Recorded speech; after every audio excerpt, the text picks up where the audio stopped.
Welcome to the Learning Pines YouTube. We hope this video helps.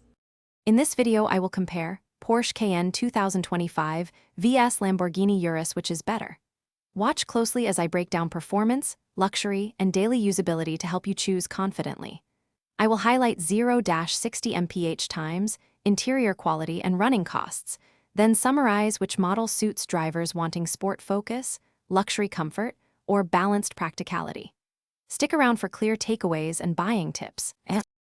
The performance comparison focuses on real-world driving feel and measurable speed.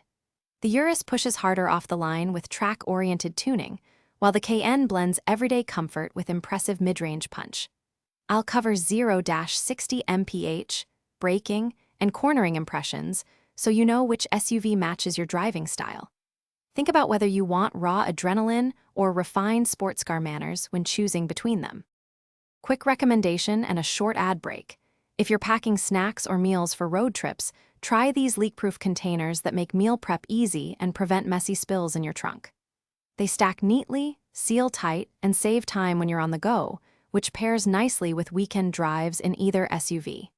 If you find this helpful, subscribe and like, check the description for the link and other deals. Now let's get back to the video. We'll examine interiors, materials, tech, and cargo to see how each SUV lives day to day. The Cayenne tends toward understated luxury and superior ergonomics for longer drives, while the Urus favors bold design and drama. I'll compare seat comfort, infotainment, storage, and visibility so you can judge practicality versus show. Consider family needs, cargo demands, and how often you'll use sport features when weighing these factors. Thanks for watching. Consider subscribing if we helped you.